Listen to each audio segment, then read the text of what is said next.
Маршалту. Марш дольше. Я благодарю вас за то, что вы нашли время и уделяете его столь важной теме и даете нам столь важное интервью. Вы отобразили тему депортации посредством искусства и литераторства. Ну, я родился в Киргизии, депортации. Когда мне было год, меня привезли на родину. И из Киргизии вот на этой долгой дороге, и на поезде, и на машине, и пешком, говорят, я вечно плакал, почему-то не хотел возвратиться. А вот об этом мне рассказала моя мать. В Киргизии мы жили, вначале, конечно, сложно было, когда депортация началась, но в Киргизии было не так холодно, как в Казахстане, повезло нам. И в Киргизии относились к нам очень хорошо. Они были мусульманами, как и мы. И отец мой был образованный по мусульманской линии, по исламу.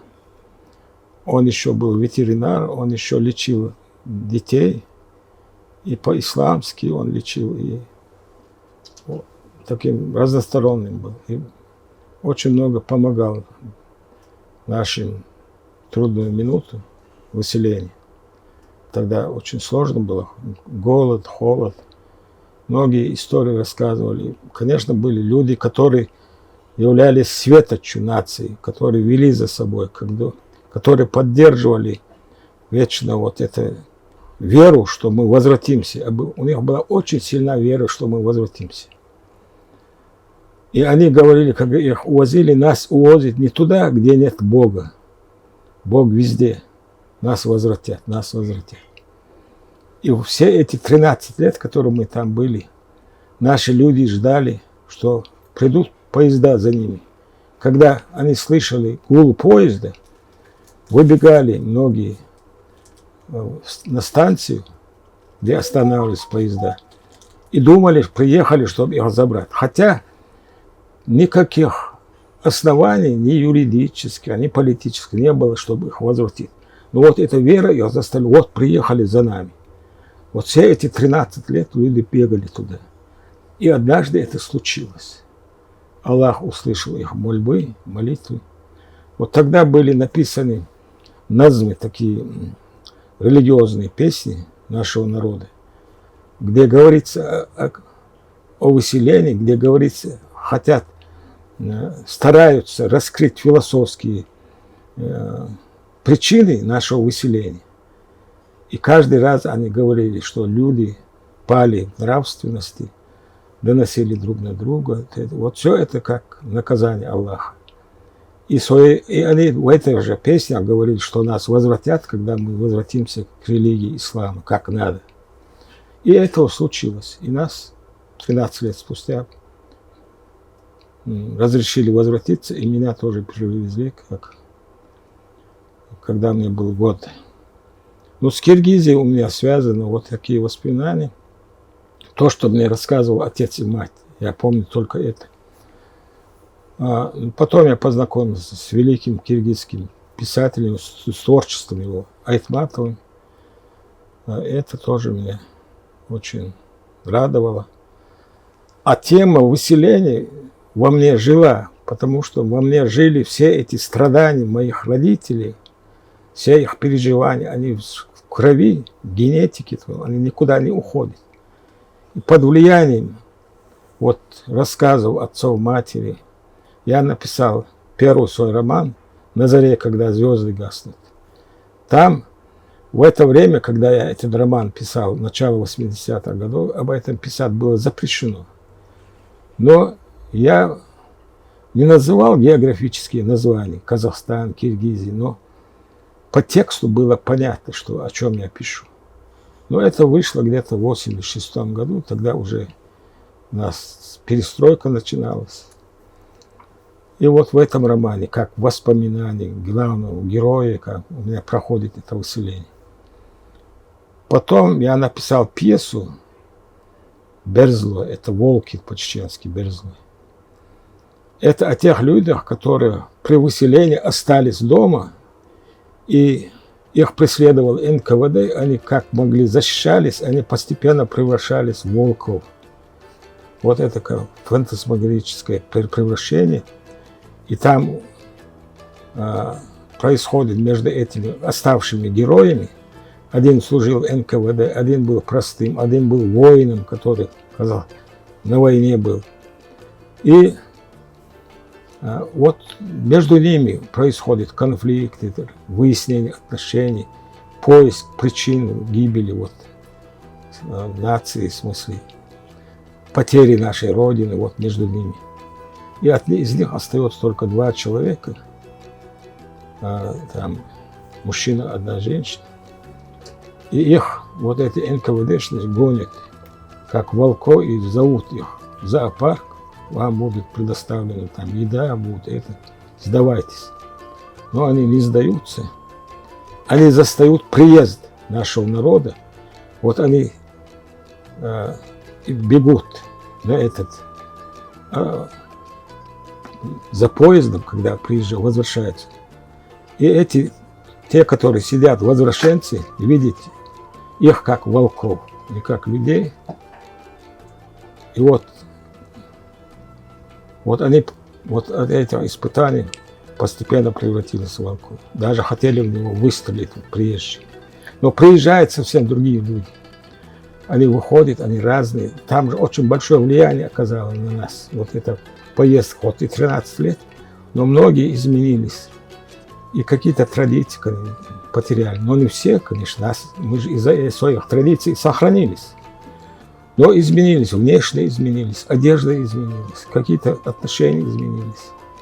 Вот он сказал, они другие люди, они не узнают домашних, которые остались и всю же вот на протяжении 13 лет защищали свою родину, как могли, держали вот в сердце любовь к этой родине, помогали друг другу. Вот такой конфликт, на этом заканчивается эта пьеса. Эта пьеса была поставлена на русском языке у нас в русском театре имени Лермонтова, есть у нас русский театр. Она переведена на французский язык. Эта пьеса была опубликована в журнале «Орга», где я работал. Это было опубликовано в 1988 году.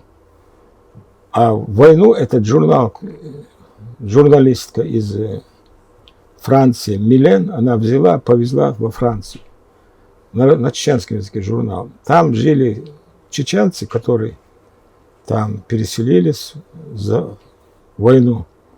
И человек, который знал французский язык, окончил у нас французское отделение, и вместе с одним французской писательницей, Камила Сирота называют имя, Абубакар Абаев, это был чеченец, они вдвоем перевели.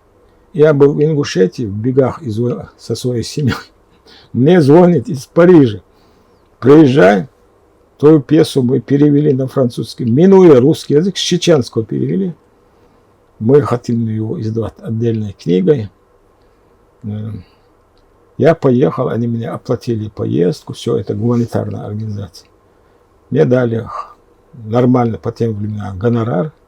Издали они эту книгу и говорили, что когда его продавали, это самая продаваемая книга, которую они издавали. Они издавали северокавказских и кавказских драматургов и ставили. Эта пьеса была через 2 года поставлена в Париже тоже, в каком-то театре.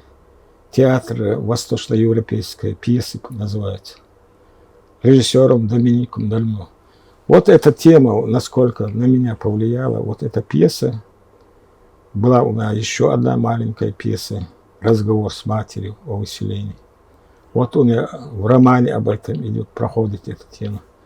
Это не может не быть творчеством человека, который думает о судьбах своего народа. У вас есть переводы на русском языке? Есть, я вам подарю. Спасибо. На русском языке. И роман есть, и эта пьеса есть. Баракалла. То есть зрители во Франции, французы проникались чеченской, чечено-ингушской, ванахской трагедией.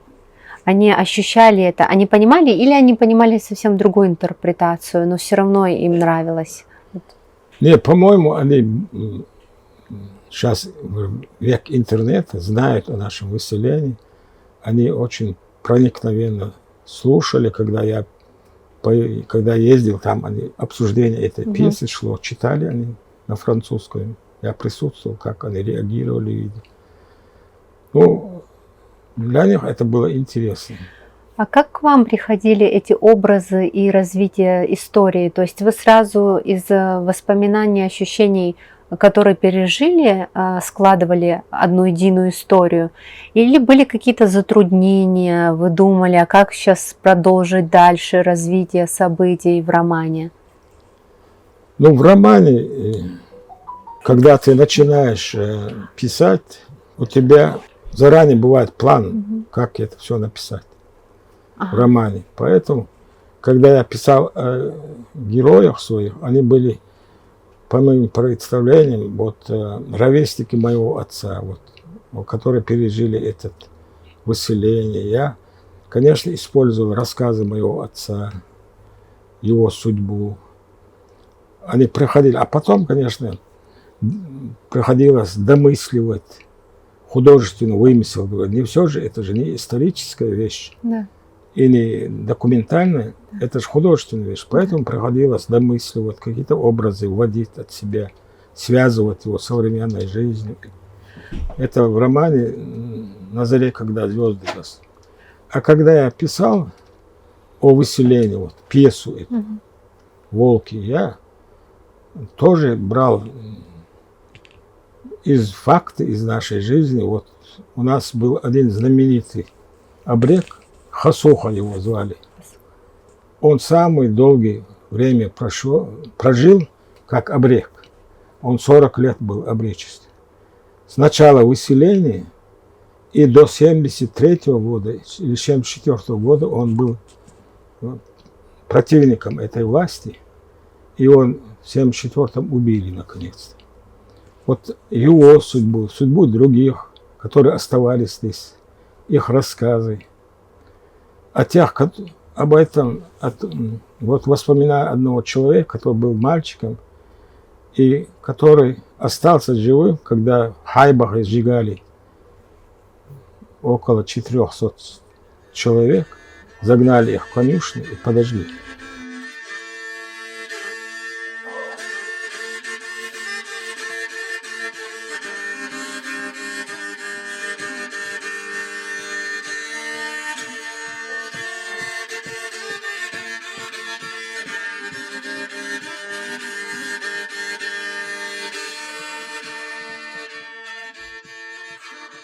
Вот он, человек маленький, пацан был, он его помнит, как они их... Он это видел, да? Видел, как они хоронили эти кости. Вот он был жив тогда, он рассказывал. Эти все рассказы у меня аккумулировались в голове и выделилось как пьеса. А у вас тоже на русском языке есть перевод? Перевод пьесы есть, Берзовой. «Волки» называется. И на французском есть. Вы чувствовали особое волнение, когда читали ваши соотечественники? Когда в войнахе читали? То есть как они отнесутся, какое оценочное суждение дадут? Конечно. В первую очередь я вот этот роман, где говорится, где проходит тема о выселении, дал нашему известному писателю, Ахмад Сулейманов был, писатель, этнограф он. Он был как рецензент. В то время еще советская власть была в 1986 году. Он мне вот сказал первый, отвел меня, сказал: ты пишешь о выселении, о нашем путешествии в Казахстан и Киргизии. Но никому не говори, сейчас власть это, не будут тебя гладить по голове. Я ничего не говорил, ну, издали его. Но потом перестройка, и без репрессий обошлось. Тем более, в 1979 году у нас было литературное объединение «Пармат», по-чеченски «Прометей».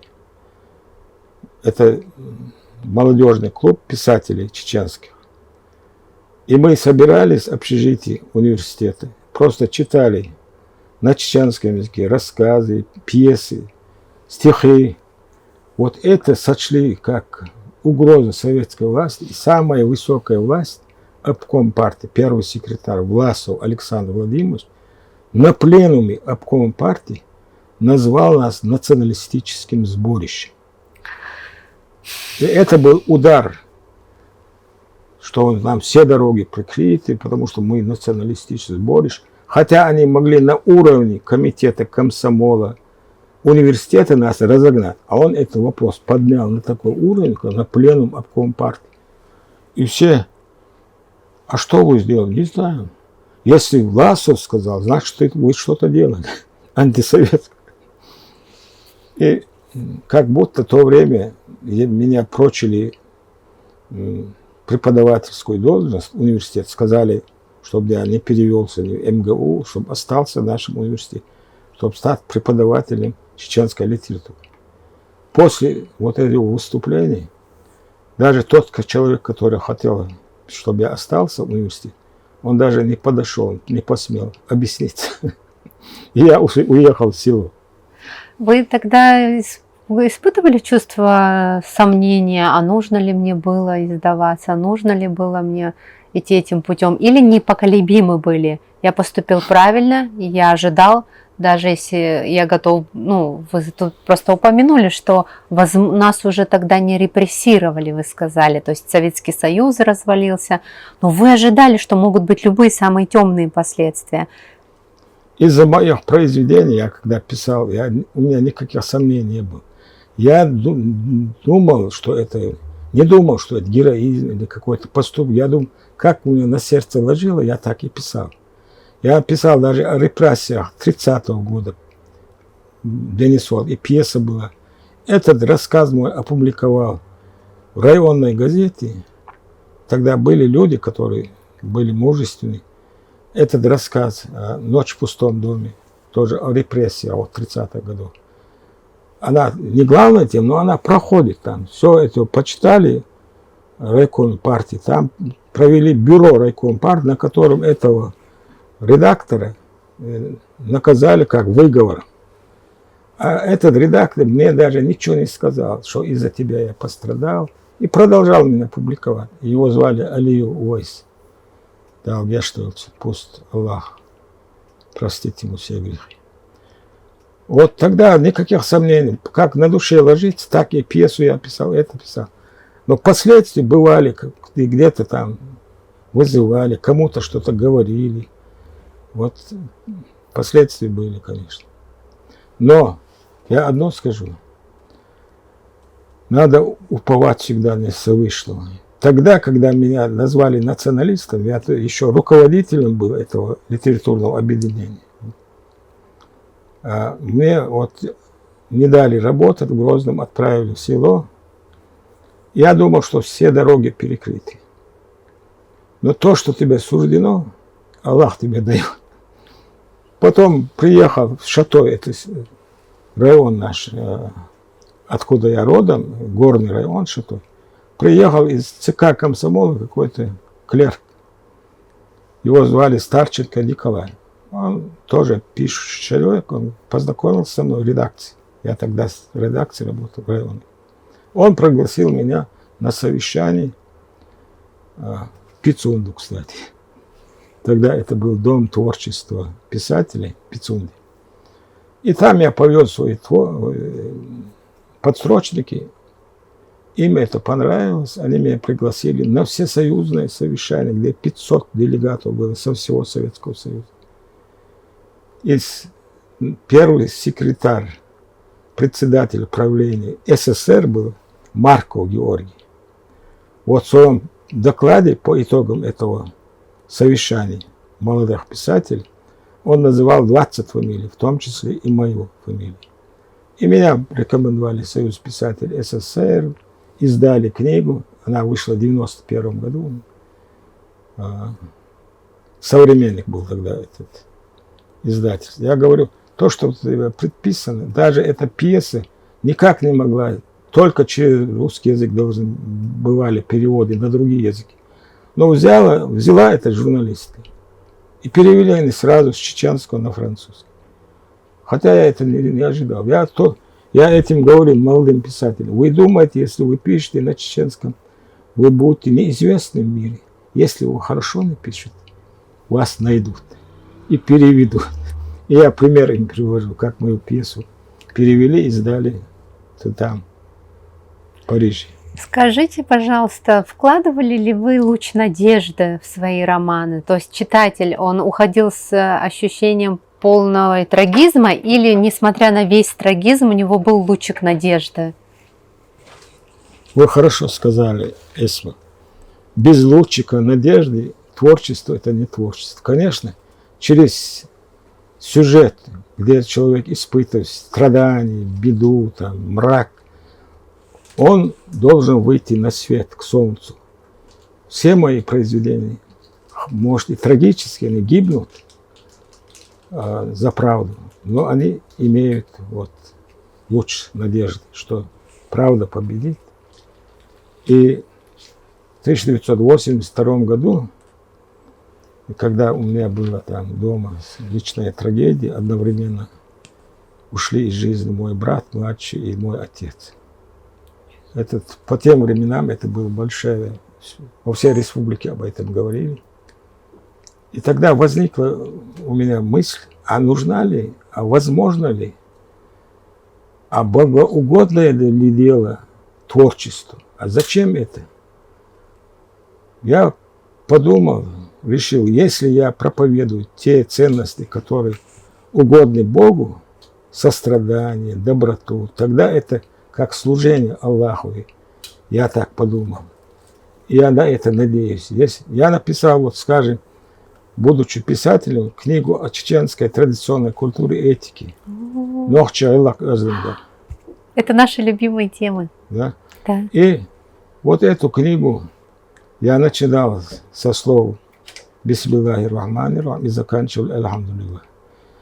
Если я это все утверждаю, божественные ценности на этой земле, это как, по-арабски я не помню, как милостыня, которая не заканчивается после смерти человека. Каждый раз, когда читать будут эту книгу, я надеюсь, что мне посылка придет туда. То, что я оставил, вот это. Разрешите тогда немножко задам вопросы по Нохчала и как-то вперемешку с депортацией и с вашими работами. Можно ли сохранить в себе божественные постулаты, принципы Нохчала и законы ислама, все это в самых сложных условиях, в условиях депортации? Можно, конечно. Трудно, но можно. И большинство сохранили. И это нас сохранило как народ, как нация. Мы в депортации также были запреты там не собираться. Собирались ночью, читали религиозные вот эти назмы, песни. Там произносили зикры, восхваление Аллаху. Вот это сближало, и они сохраняли и язык, и традиции, и религию в основном. Главное. Это возможно. Но были, конечно, разные люди же разные, да. Слабые. Даже последние войны я наблюдал за беженцами. Вот Ингушетии. У нас были палаточные лагеря. Я там работал этнопсихологом, помогал людям, которые попали в трудную ситуацию. Были люди, конечно, думали, что сейчас сложно, можно и некоторые там вещи не соблюдать. Там. Но и были стойкие люди, которые не оправдывались вот этими тяжелыми условиями, а держались как должны. Из вашего опыта, человека, который видел не одну войну, давайте депортацию отведем тоже к войне, да. То есть какого-то рода степени высокого трагизма, ничем не уступающей войне. Плюс последняя война трагическая, даже две последние войны, да? Русско-чеченский. Вот такой вопрос.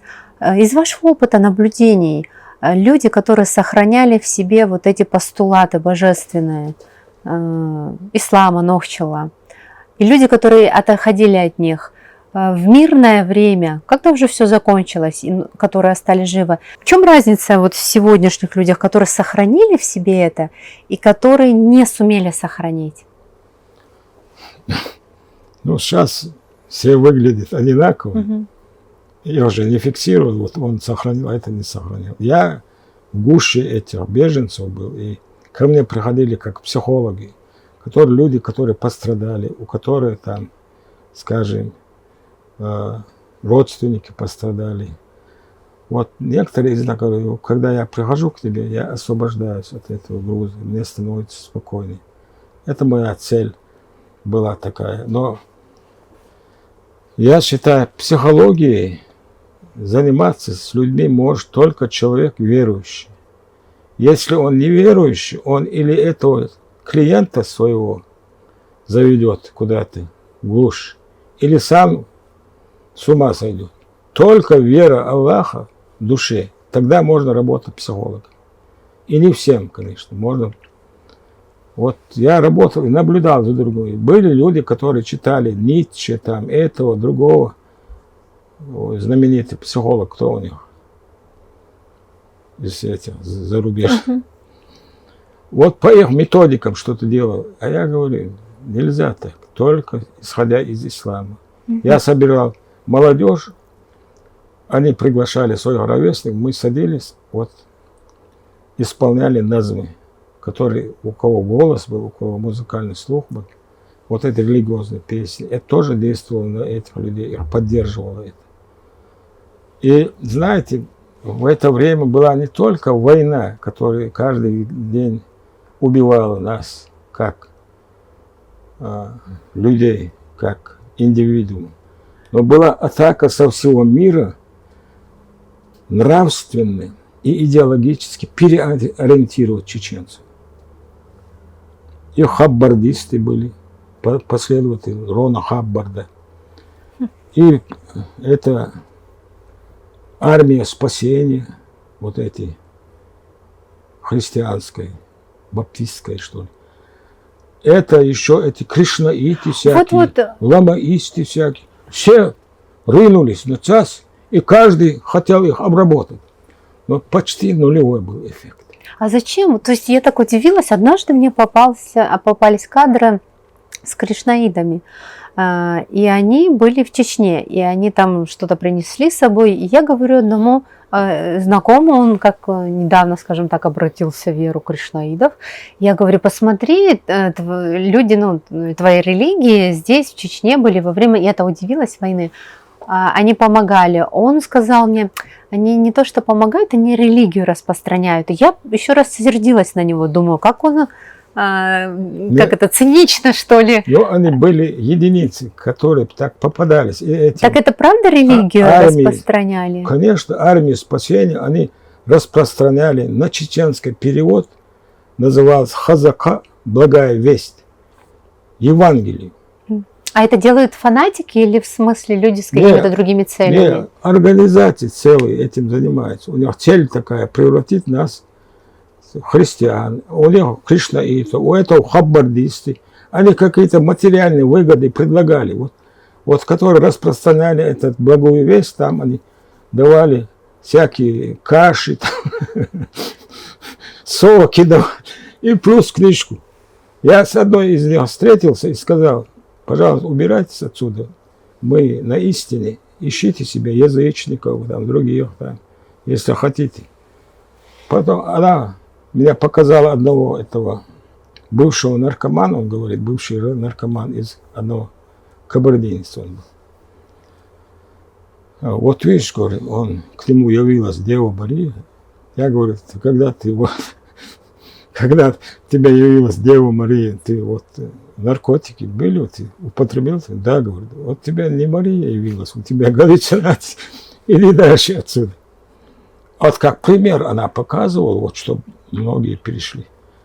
Потом она уехала из этого лагеря, она в палаточном лагере проводила эту свою деятельность. Уехала в Грозный, там она попала в плен, сидела несколько месяцев в подвале у боевиков. Потом уехала в центр и продолжила свою. Все равно продолжила. Продолжила. Они стойкие ребята. Понятно. Вот давайте все-таки вернемся вот сейчас обратно к нашей теме.